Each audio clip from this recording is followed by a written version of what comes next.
Okay, let's read our verses out loud, the 3 verses that we normally read, and then we'll get into this a little bit today. The screen looks way different than mine. It's really cool. It's nicer. Psalm 107:20. Psalm 107:20. God gave the command. He sent forth his word and healed them. So they were saved, rescued from dying, destruction, or their pits. He did all that by sending forth his word. Mark 16:20. Here we go. And they went out and preached everywhere, while the Lord, the Master, kept working right with them and confirming the message, proved that their message was true, validating the message with indisputable evidence by the attesting signs and miracles that were performed that closely accompanied it. It, the word. All these things, the word is the preeminent thing. The word is the forefront. The word is the most important, most significant thing, and then God works to back up and support his word. He watches over his word to perform it. Not necessarily over what we say about it, but he watches over his word when preached correctly, when taught correctly, when divided correctly, done in faith. He watches over that to make sure that it comes to pass. Acts 4:29-31. And now, O Lord, hear their threats and give us, your servants, great boldness in preaching your word. Stretch out your hand with healing power. May miraculous signs and wonders be done through the name of your holy servant Jesus. After this prayer, the meeting place shook, and they were all filled with the Holy Spirit. Then they preached the word of God with boldness. Sometimes you just got to preach the word of God boldly, even when you don't understand, even when you don't get it, even when something doesn't make sense to you. Because the second you start doubting it, you're ineffective. It's not going to work for you or anybody else if you're wavering about it. So what do you do in that situation? You dig your heels in and you just declare it just as boldly as if nothing had ever happened, nothing had ever changed. Knowing, okay, God, this is your deal. I don't understand what may have happened, what may not have happened here. Not my problem. This is still true. This is still the report in which I have believed, and I'm not going to be moved by any other report. All right, remember what we talked about last week? Anybody tell me what we talked about last week? Woman with the blood issue, correct. And we got to a point where we made a statement that said she just basically came up and took herself a healing. Without asking, without talking it over, without discussing anything with anybody, without even talking to Jesus, without even touching Jesus himself. She touched his clothes, not him personally. And she just took herself a healing. And that's all it took for her to be healed. Is her reaching out and taking herself a healing. And I said that came from Mark 11:24, believe that you receive lambano, which actually means take, seize, grasp, apprehend. I don't think we've gotten that yet. I don't think we've got a good enough concept, a good enough understanding of that phrase. So we're going to spend the next couple of weeks, call it a rabbit trail if you want to, but we're going to go into that idea a little more deeply. And maybe we can appreciate some more of these miracles a little differently after we do this a little more thoroughly. So let's read that verse, let's read that passage, and see what we can start learning about it. Mark 11:22-24. Mark 11:22. We don't need to read it out loud. But if you want to, jump right on in there. Have faith in God, Jesus answered. Truly I tell you, if anyone says to this mountain, go throw yourself into the sea, and does not doubt in their heart, but believes that what they say will happen, it will be done for them. Therefore I tell you, whatever you ask for in prayer, believe that you have received it, and it will be yours. That's the problem here. Yes. I had to fix something on my screen. It wasn't right, and now I know why. Okay. My notes weren't at the bottom. Okay, I'm lost here. All right. We don't really have any problem with the idea of having faith in God. That doesn't really strike us as odd. We're fairly comfortable with that concept. Have faith in God, according to this version. You acknowledge God, you got to that place by making a decision to believe in him. So we don't really struggle with that. We're familiar with the idea of having faith in God. Let's read verse 22 and some other translations and see if it brings out the idea a little differently. And having responded, Jesus says to them, be having the faith in God. Be having faith in God. You see the tense change? It's not just a one-time action where you can say, okay, on this day, on such and such in history, I had faith in God. But my objective is to today have faith in God. Tomorrow, have faith in God. The next day, have faith in God. Next year, have faith in God. It's an ongoing process. It's in the present, future. It's on the ongoing tense, not just something that I can make a decision one day. Okay, today I'm going to have faith in God. Awesome. Praise God. That's fantastic. But it's continue to have faith in God. Now it gets a little different. Have the kind of trust that comes from God.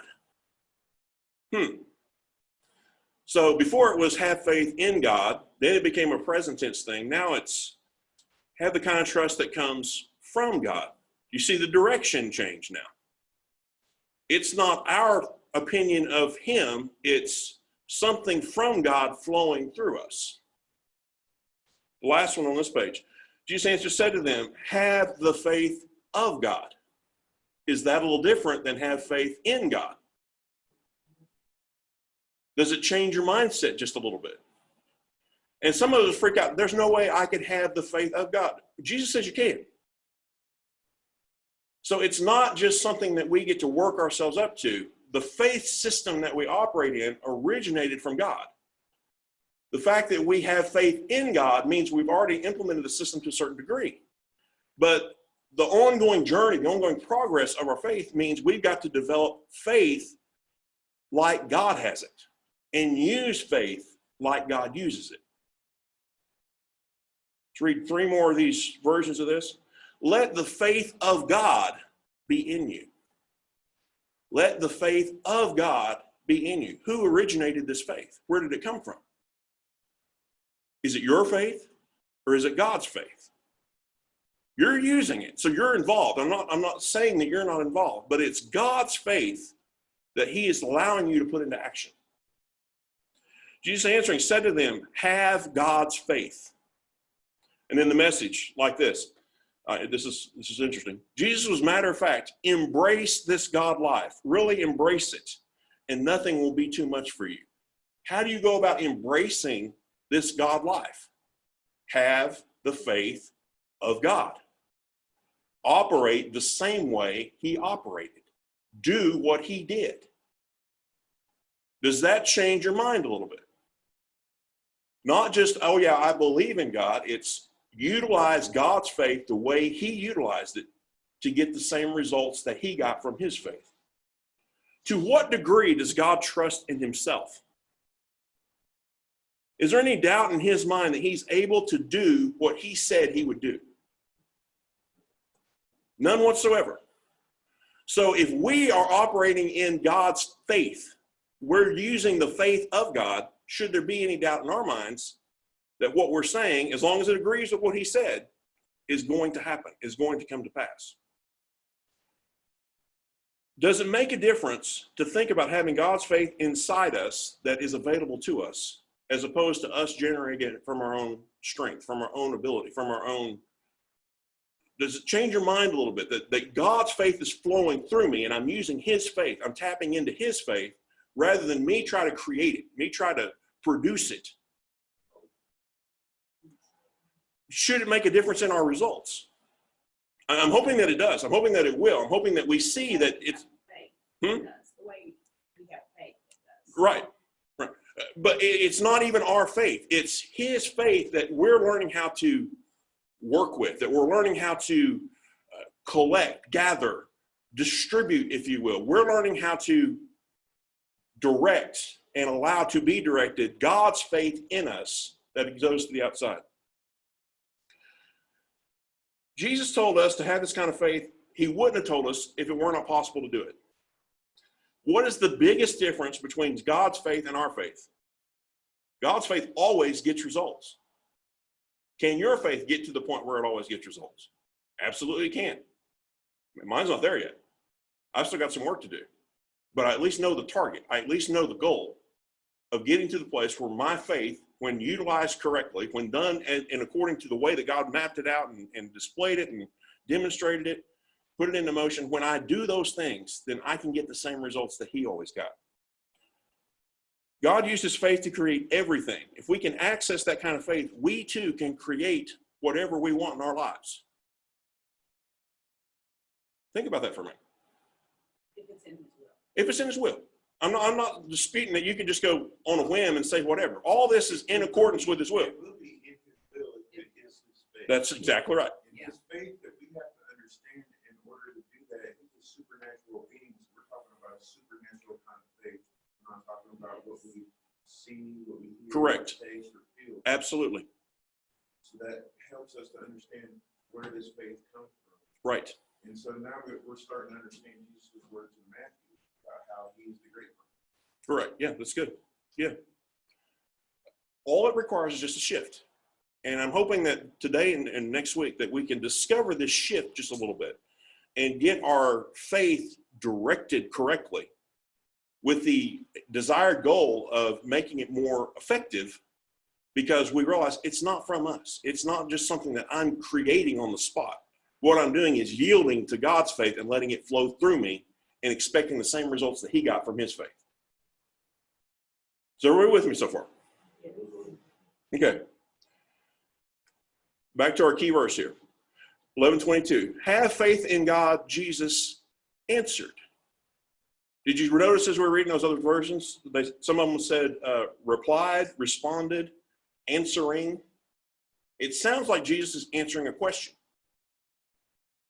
This is the other side of a dialogue that's going on. So we need to go backwards just a little bit in the story to figure out what question he was asking or what question he was responding to. So okay? All right.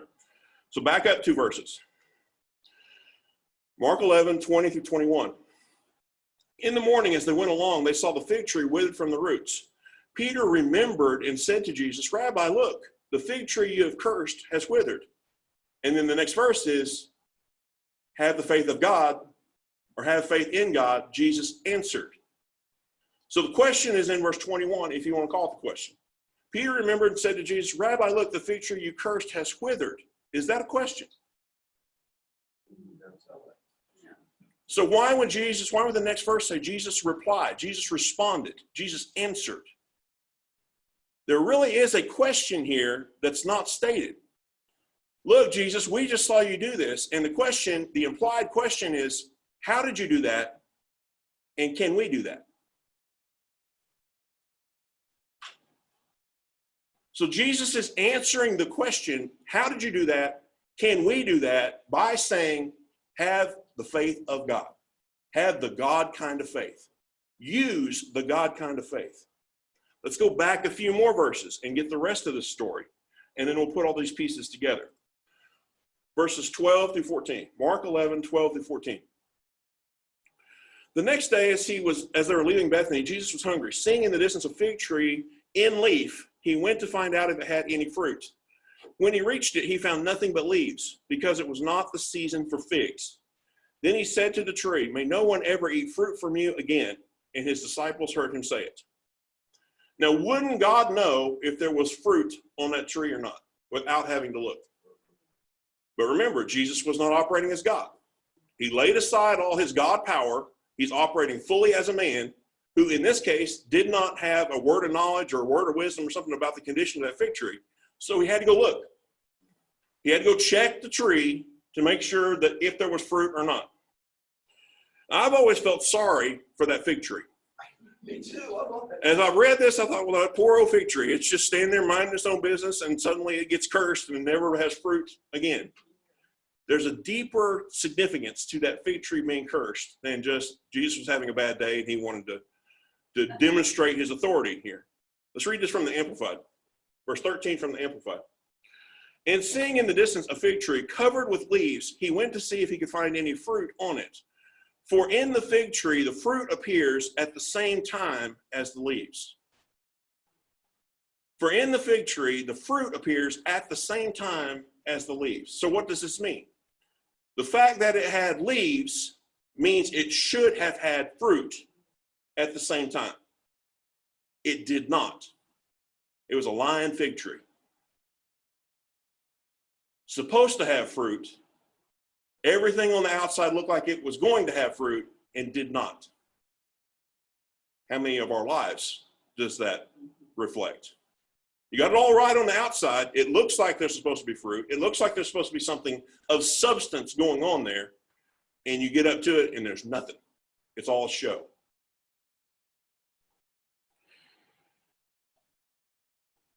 Even though the tree had beaten the odds and had started the fruit-bearing process early, there were still no figs with the leaves.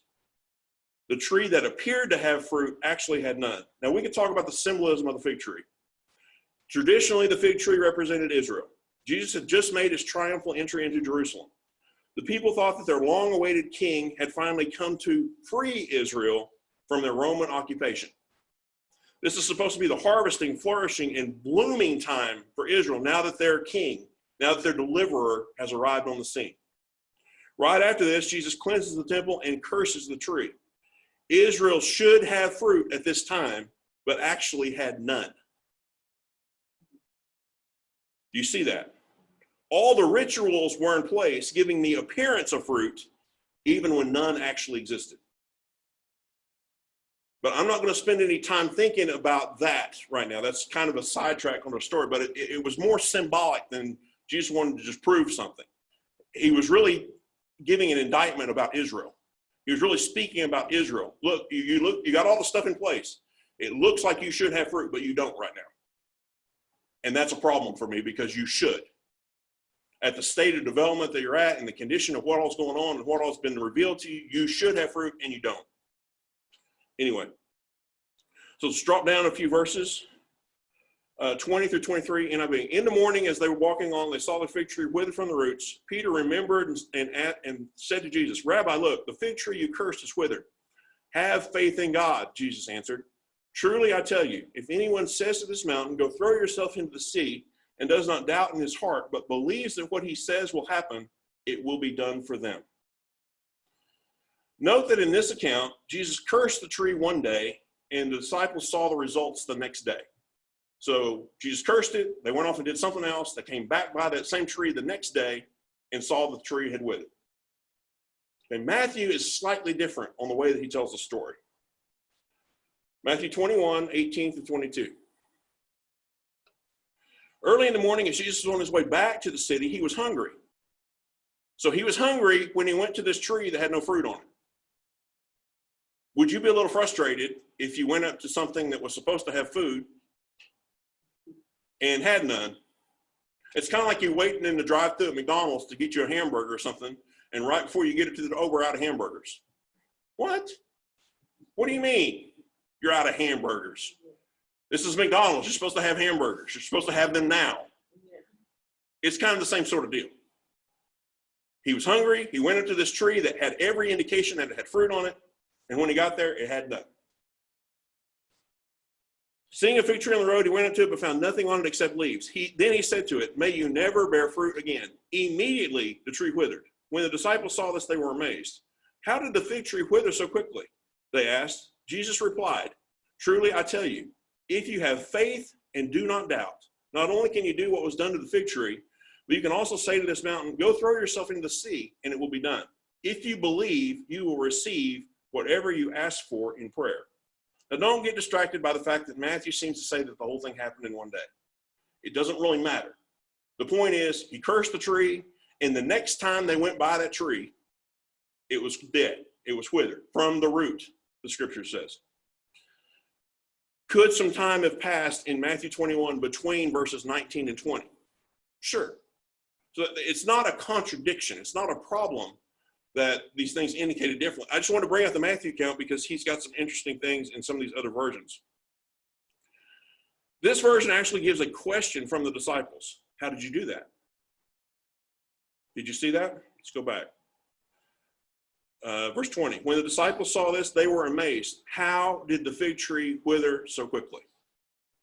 So we had an implied question from Mark's account. Now we've got the actual question. How did this happen? How did you do this? And then related to that, can we do that? Jesus replied, "Truly I tell you, if you have faith and do not doubt, then you not only will be able to do this, you'll be able to do anything else that you put your faith on, your words on as well." Jesus answers both parts of the question. Yes, you can do this, and here is how you can do this. So he starts this teaching session, this teachable moment about how to go about doing this.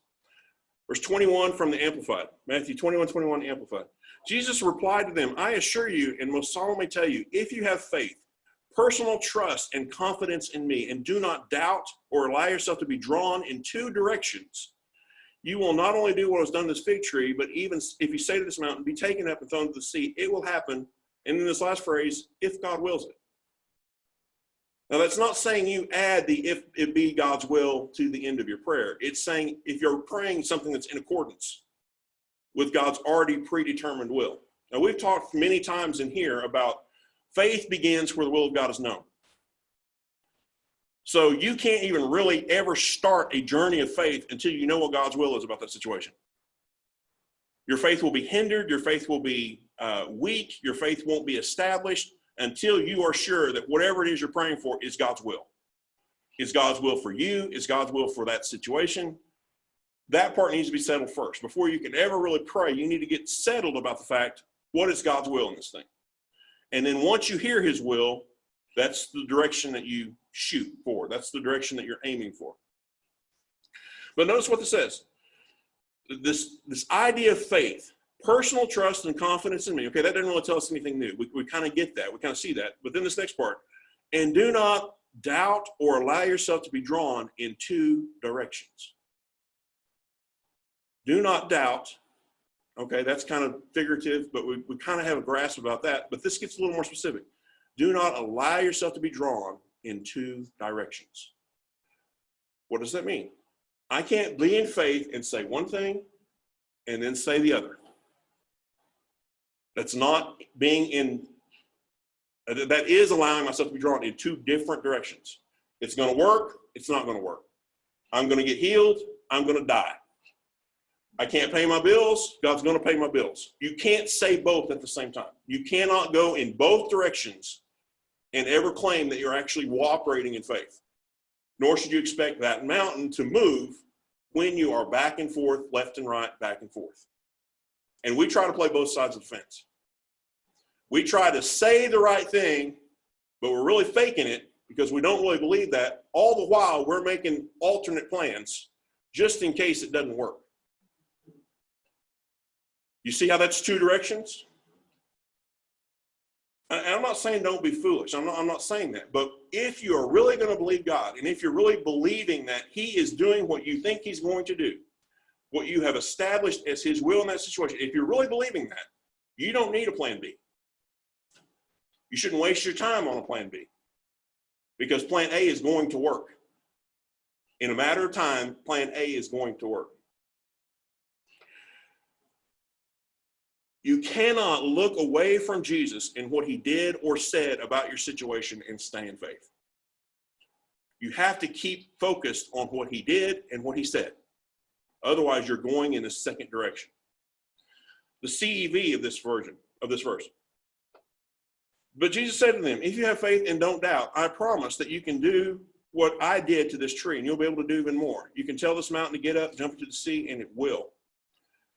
If there were any question about what God expects from us, he missed a great opportunity to address it here. Jesus heard them ask, can I do that too? He could have easily said, boys, I can do stuff like that because I'm God.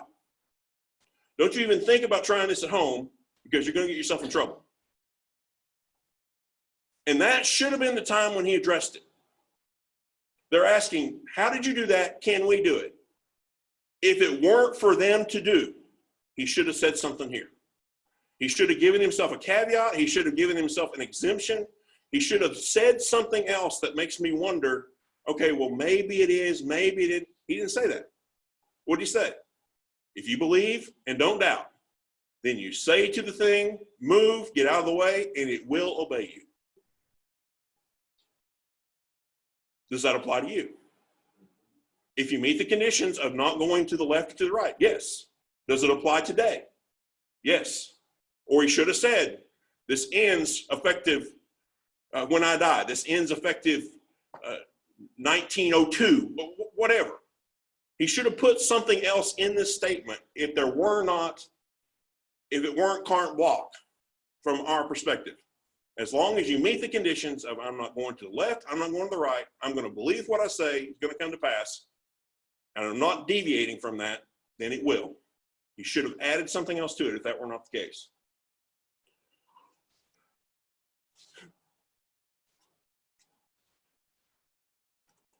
DRA version. Jesus answering said to them, Amen. I say to you, and if you shall have faith and stagger not, not only this of the fig tree shall you do, but also if you shall say to this mountain, take up and cast thyself into the sea, it shall be. I don't like the wording of this. This is kind of cumbersome as far as reading it. But the part I wanted to emphasize is stagger not. Stagger not.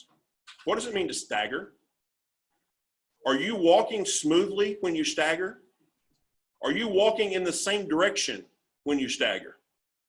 It's not just a matter of missing steps. It's not just a matter of not walking consistently. You're like all over the place. You've seen drunk people walk down the street. I mean, what's the sobriety test? Trying to walk down the yellow line straight? Don't stagger. What does stagger tell you? You're not in faith. You haven't met the criteria that he said, this is the thing that's necessary before you get these results, is to stagger not. Not go to the left, not go to the right, not change direction, not entertain more than one idea. Do not stagger. Webster says stagger means reel from side to side, totter, to move unsteadily, to waver in purpose or action, to rock violently, to cause to doubt or hesitate and perplex. Do any of those things sound like faith? And yet, how much of our faith journey have we spent there? Calling it faith when it probably wasn't. Like the fig tree. All the symbolism, all the external appearances of fruit being there. But when you get it there and you pull the leaves back, there's nothing. Those kind of people are going to have a tough time receiving from God, because they have not yet met the condition necessary. Okay, let's read another one of these. The Message. But Jesus was matter of fact, yes. And if you embrace this kingdom life and don't doubt God, you'll not only do minor feats like I did to this fig tree. Now let's talk about that. Minor feats. He cursed the fig tree and it died. And the disciples were amazed. It withered from the root. They could tell that it withered. Minor feats. Oh, no big deal. Piece of cake.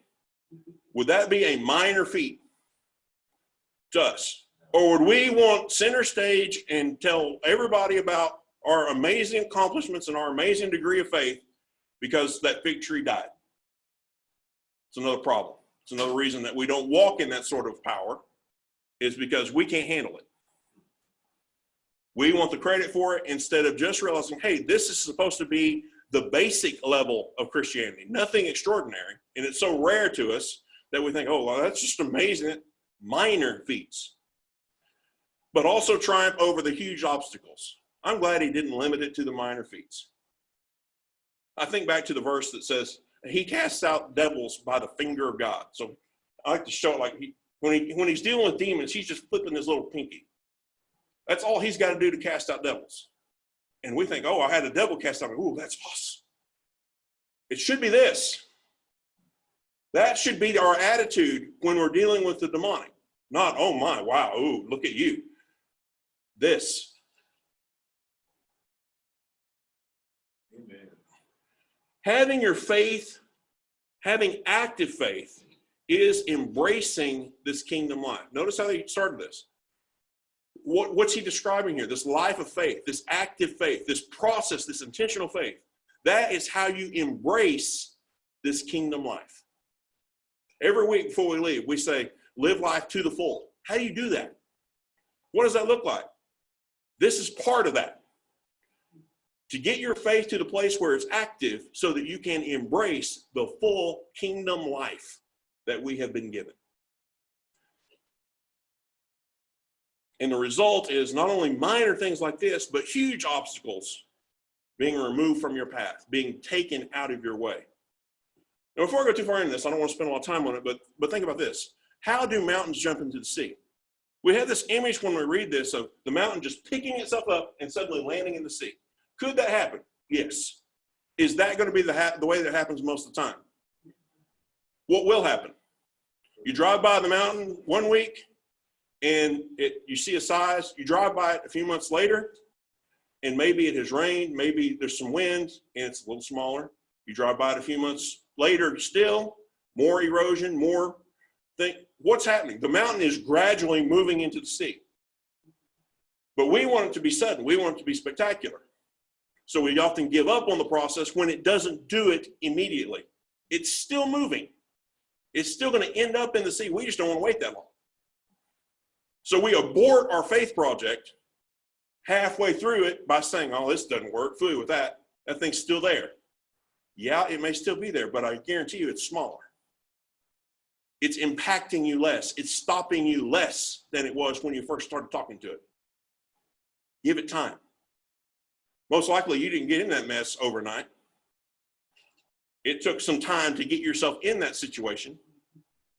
Why do we think that it's suddenly going to disappear? Now, God can do suddenly. I'm not saying that he can't. But when you believe for the fact that, okay, God's going to do this suddenly, unless he told you that, you're setting yourself up for disappointment. You're setting yourself up to be disillusioned by the fact this has taken longer than it should have, and there's nothing I can do about it. He never promised it was going to move immediately. He said it's going to move. So we need to be aware of that. Be prepared to stand forever. And if God does it faster than forever, excellent. Praise God. You are still ready to stand the distance to get to the result. All right. Nabri. Jesus said to them in reply, amen, I say to you, if you have faith and do not waver, not only will you do what has been done to the fig tree, but even if you say to this mountain, be lifted up from the sea, it will be done. Do not waver.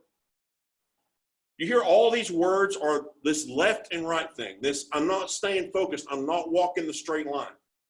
I'm entertaining other things. People, things, ideas are distracting me, causing me to go to the left, to the right, causing me to look up, look down, instead of keeping my eyes directly focused on what was my target originally. Is everyone seeing this? Okay. The Passion. Listen to the truth. If you have no doubt of God's power and speak out of faith's fullness. I like that. How are you speaking? Out of faith's fullness. What does that mean? It's in you in abundance already. You're not having to work this up. You have taken the time to put the word in you over and over and over and over and over again so that you're full on the inside. And when you speak, it's out of faith's fullness. You're not having to think about it. Words are just coming out of your mouth because they're flooding out of your heart, not out of your brain. Faith's fullness. It'll happen quicker for you than you trying to make it up as you're going to start somewhere. If you're not to that point yet, don't wait about starting until you get there. That's not what I'm saying at all. But I'm saying the greater degree to which you keep your faith full, keep your heart full, it makes it easier when you start one of these projects to not have to think about it, because it just flows more out of that faith of God that's in you, overflowing, instead of you having to generate something, instead of you having to create something. Make sense?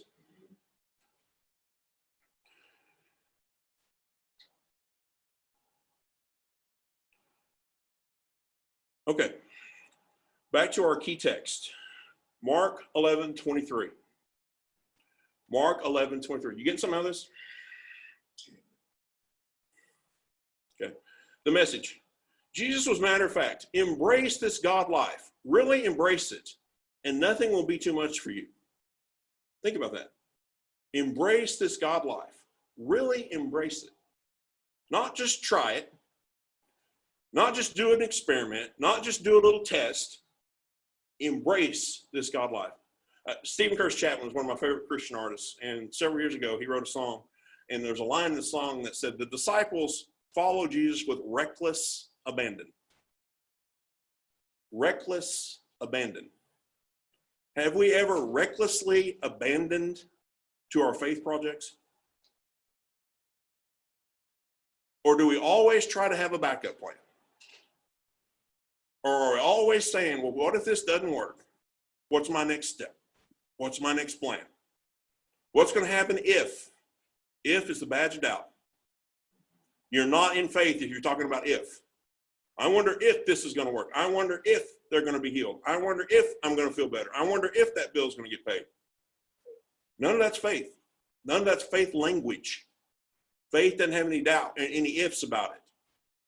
It already knows what's going to happen, and it's going to stay consistent about what it is saying at the beginning is going to be the outcome. This mountain, for instance, just say, go jump in the lake. I love this line. No shuffling or shilly-shallying. And it's as good as done. No shuffling or shilly-shallowing. And when I read that, I think about a country line dance. You're wiggling and moving all over the dance floor, and at the end of the day, what have you done? You burn a lot of energy, and you've gone nowhere. You keep making a circle around the dance floor. You keep ending up back in the same spot. You spend a lot of energy, a lot of time, a lot of effort to go. And I'm not saying it's not fun. I'm not saying you shouldn't do it because it doesn't really do anything. I'm not saying that at all. I'm just saying your faith life can't be a country line dance. It can't just take you in circles. It's got to take you to a destination, and it's got to change in the way that we do things. The way that we approach our faith life has got to be different in order so that we don't wind up in the country line dance. Y'all think of the country line dance too, or is that just me and kind of a weird? No, and you put a visual on it. I was just thinking about, seeing enough of line dancing.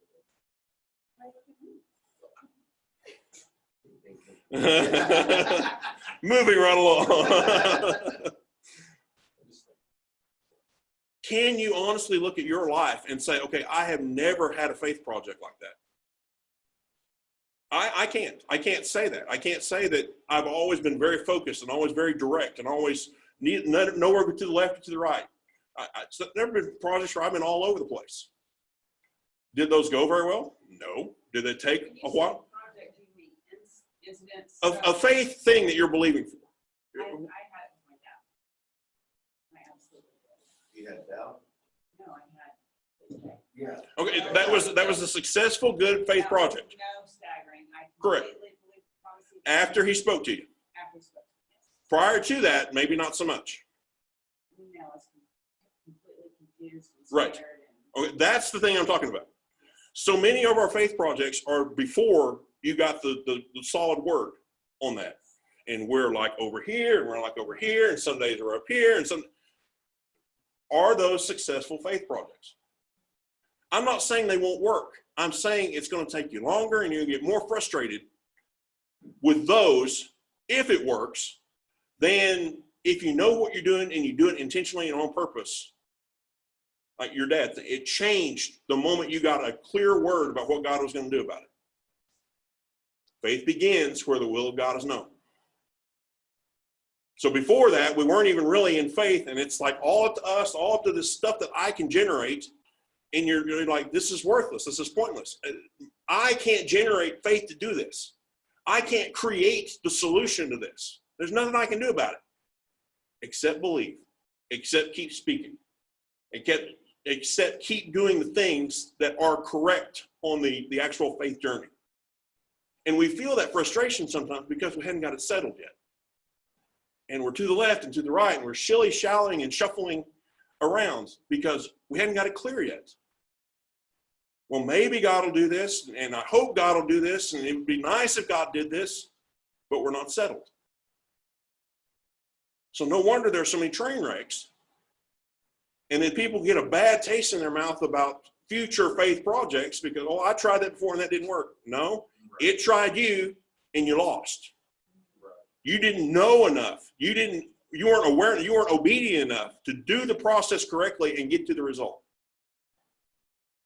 Unfortunately, the church is in that state. Yeah.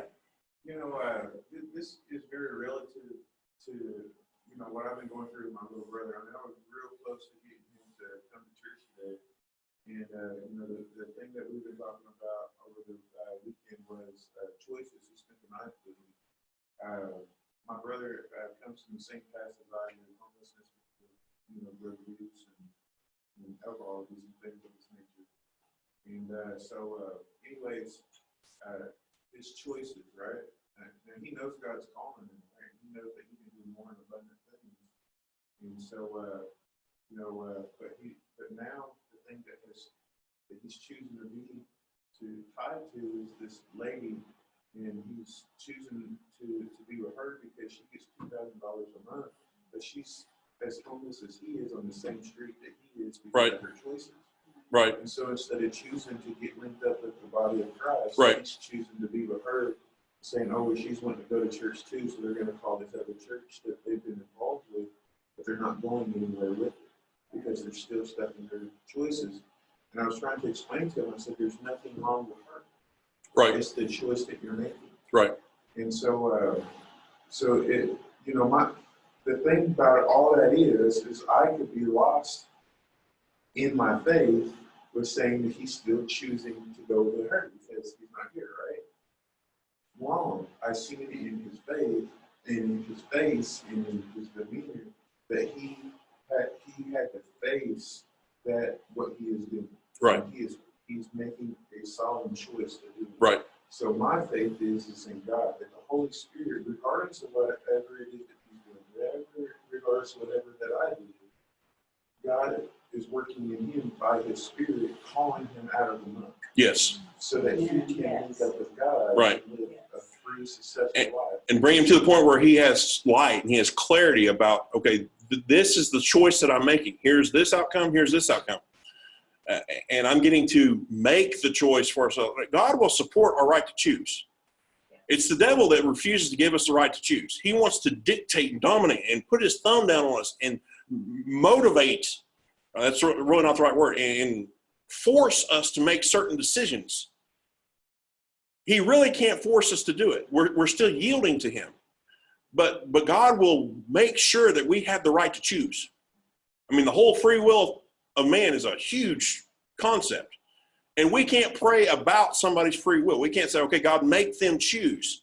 You can pray, okay, God, give them another revelation. Give them another experience with light. Bring somebody else in their path that clearly can articulate to them the outcomes of these choices, the different paths that these two choices lead down. And that's how you pray for people like that is, okay, God, lead them to the place where they understand what choices that they're making.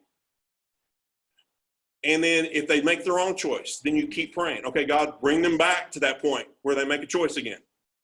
And then if they still go the wrong way, God, bring them back to that point where they make another choice. Keep giving them chances to make the right choice. You see how that's different than like witchcraft? What does witchcraft do?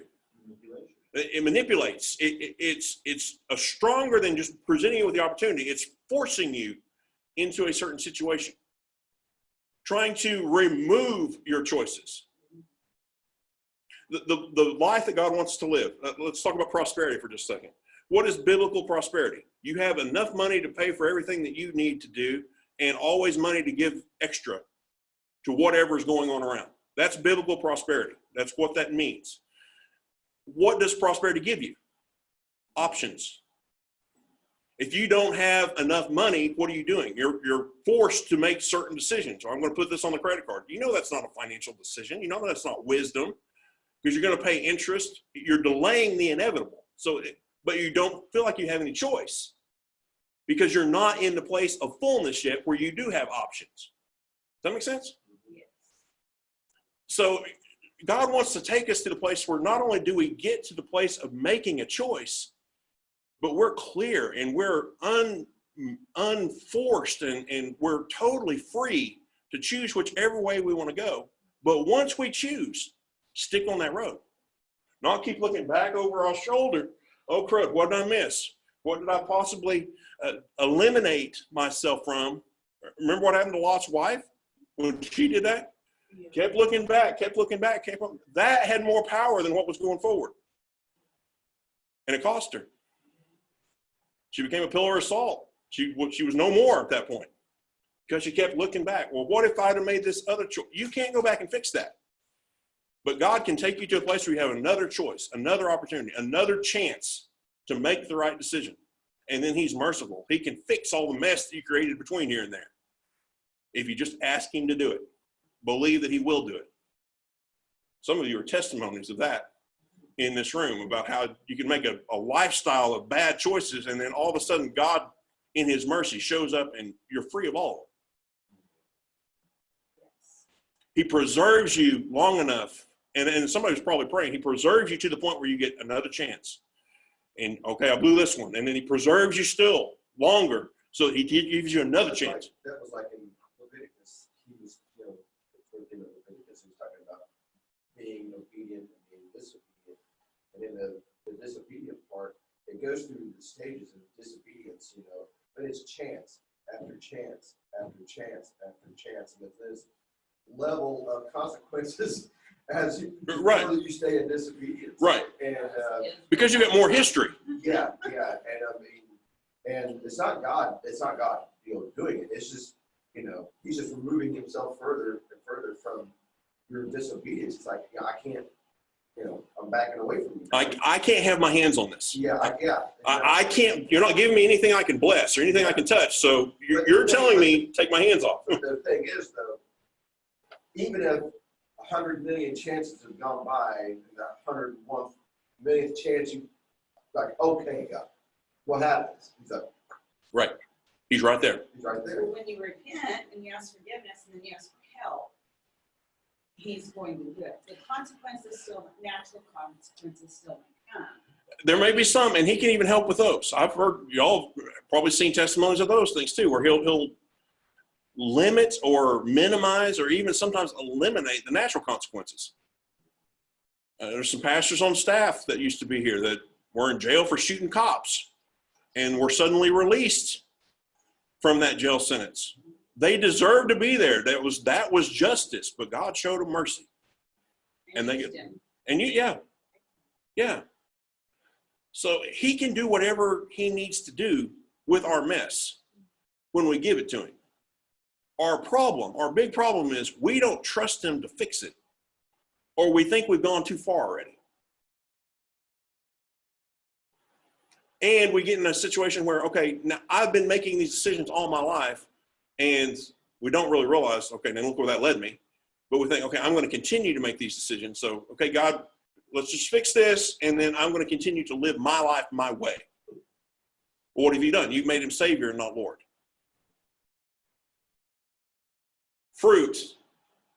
Leaves without fruit. The fig tree again. This whole idea with the fig tree, he cursed the fig tree. So he spoke to the fig tree. Did he pray about that situation? Did he talk to God at all about that situation? He just spoke to that tree. He already knew God's intent, the demonstration, the object lesson that was going to be displayed here, and he spoke to that tree without talking about it. He didn't like what he saw there. He spoke to it, and it did something. It changed something. Mark 4:39. He got up, rebuked the wind, said to the waves, "Quiet, be still." Then the wind died down, and it was completely calm. What's he doing here? Talking to a thing, talking to an object. Did he pray? Did he ask, okay, God, it would really be cool if you caused the wind to die here? No. Thing, you stop. You end now. In my name. Jesus did not want the wind or the waves, so he spoke to them directly. Just like the fig tree, they obeyed him. He didn't pray. He didn't discuss it with God. He just spoke directly to that situation. We talked about this one before, but it bears repeating here. Luke 4:38-39. Jesus left the synagogue and went to the home of Simon. Simon's mother-in-law was suffering from a high fever. They asked Jesus to help her, so he bent over her and he rebuked the fever, and it left her. She got up at once and began to wait on them. What did he do? He spoke directly to the fever. Did he pray? He spoke to the fever. So what's the lesson in this? What's the first point of believing that you receive? Things that you don't want in your life, you have the authority to speak to that thing in Jesus' name and say that it leaves. Demand that it stop. Demand that it cease. Demand that it leave, that it not be part of your existence anymore. And if that thing is not supposed to be in your life, will of God. What is the will of God? Sickness is not the will of God. Are you saying Like Jesus, curse it. We can Absolutely. curse it and move it. Stuff that you know is not his will to be in your life, you can talk to that stuff, and you should. You don't have to pray. You don't have to just speak to the stuff. You spoke to your eyes, and they cleared up after speaking to your eyes. Now, there were some other things involved. That wasn't just it. There were some other things going on. But that was kind of the thing that teeter-tottered, I'm going to say. And my faith shifted from Right. doubt to being in faith. Right. Only. Yeah, go ahead. I think the better answer her question is so I started getting involved with this lady, and you know, I had already knew that it was not of God because she wasn't you know, a believer in Christ Jesus, right? And so I got involved into the relationship with her, and you know, there were some soul ties. Well, I trusted God over anything else, right? Over myself, over anything. And so I said, God, I trust in you that you're going to direct this relationship exactly where it needs to go. Well, this lady out of nowhere chose to not want anything to do with me when everything there was about me would have been what she wanted and to benefit her, right? And I was offering these things to her, so she was getting these things. And so God revealed to me, I didn't understand. I was like, in myself, I was a little bit perplexed that she didn't want anything to do with me, right? Because I was offering her something great. But what had happened, what did I do? I actually cursed that situation by saying, God, if this is not of you, remove it from me. Right. So he hardened her heart, even though that his child wanted that because, you know, he knows that I want a relationship. So yeah, the answer is when you have faith in God, even though it may go against your own desires, even that curse will be upon that choice. Not that has, you know, not that there's any special favor for me or that he's against her, but when you're in that kind of God faith, you can be assured that will be answered. And when you're sure that it's God's will, you got to know his will about that situation first before you can ever do anything. So healing, is it always God's will to heal? Yes, it is. Absolutely it is. And that's what we're going to be talking about on Equip when we start doing that this Wednesday night. It's always God's will to heal. And we're going to go through 33 different biblical proofs that show that it's always God's will to heal. You've got to be settled about that. Is it God's will to pay your bills? Yes. Is it God's will for you to be out of debt? Yes. There are some things in the Word that are clear. There are some other things you're going to need to spend some time praying about before you know, like your situation. Spend some time praying about that before you know exactly what God's will is about that particular thing. But once he tells you, then it should be clear, and you should know how to move forward. I know that. I do. I know that with all my heart and everything. Sometimes when I'm like, okay, I know you can provide for me, and me and my daughter is great. But when those things don't happen, that's where I kind of Right. teeter top. Right. And then I'm like, well, you say you can do it, but then it's not happening the way I need to. Well, the way you think that it will. Just like his didn't happen the way he thought it would. He was, That- when she just blew him off, he didn't think it would happen that way. It would be a different way. Yeah, I thought if anything that you would change my heart for her. And that's the danger in this whole thing, is that we go and we lay out this plan. Okay, God, here's my plan about how I want you to do this for me. And when you don't do it my way, when you don't do it on my time schedule, when you don't do it the way that I expect you to do it, I'm going to get disillusioned and disappointed and say you're not doing your job. You're not doing what you need to do. Well, I don't mostly blame God. I blame myself. Right. Because then I'll be thinking like, what did I do wrong to not get the blessing that God provided for me? So then that's where a lot of doubt come in, and it's not. That's why I told you I had that war between myself when things get bad. Like my car stopped working on me. I'm like, so, man. So what Okay, did so I what's do? the truth you can go back to in that situation? You said you're my provider. You said you would supply all my needs according to your riches and glory. That's your fallback position. However, God, you want to do that, this is your problem. I have a need. I have this issue. I have this thing that needs to be resolved, and I don't have the money to pay for it. So instead of trying to figure out how or when or why, that's not your concern. None of that is your issue. Your position is, you are my provider. You said you would handle this. So I roll all the care of it. I roll all the worry of it. I roll trying to figure it out over on you, and I'm going to just listen to what you tell me to do. Does that make sense? I struggled in the financial area, and I still do to some extent, because it's harder for me to receive financially than it is for me to receive healing. Because I'm certain that healing comes from God all the time. And I know that men are often involved in the financial side of things. So I was discussing this with the Lord a long time ago. And I said, God, why is it so easy for me to trust you with healing, but some more difficult for me to trust you in finances? His answer blew me away. He said, you still think you have some control in that area. I still think I can figure it out. I still think I can work harder. I still think I can get another job, do something different on the financial side. He hadn't told me to do any of that. And that's the thing too, because I'm at home and I'm on the appointment. I know what I want to do and I know what I'm supposed to do, but then I'm still in the back of my mind like, okay, I have to figure out how to get another job because I'm like, if this is gonna run out, if I don't have enough, then I'm like, now let me figure out. But then I also know that I'm supposed to do Right. And this conversation that he and I were having went on. He went on to say, okay, you can trust me with your salvation. Your eternal destination, you can trust me completely with that. And that is by far the most important thing you could ever trust me with. If I don't have my eternal destination secure, all the rest of this is really a moot point. It doesn't matter how much or little I have now, I'll be in hell the rest of my life. That's not good. That doesn't work. You can trust me with that because you know I control that one completely. You know there's nothing you can do about your sin. There's nothing that you can do about any of this other stuff. You have to completely rely on my sacrifice to take care of that sin. You can't trust me that way in finances because you still like to meddle.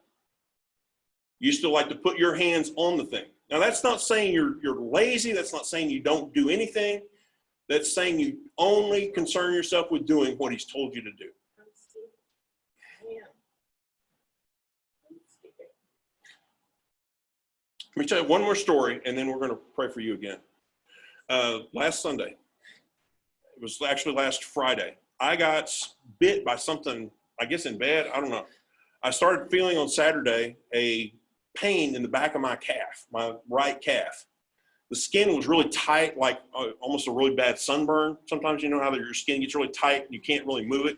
But it was more intense than that. It was difficulty flexing the calf, moving the calf at all.